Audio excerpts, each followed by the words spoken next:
One of the nice things about being on tour is arriving and getting a royal welcome. Flowers at the concierge, bags waiting in the hotel room. Here in India, they put a little dot on my forehead, and the hotel even has a pillow menu. In the car, they had free Wi-Fi while driving, and best of all, in this room, which I've never experienced before in my life, are some chocolates, plus a picture of myself printed in a chocolate picture frame. And the most amazing thing about it is I can literally eat myself.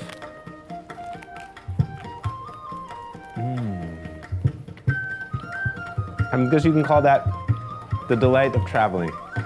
And I'm looking forward to this adventure.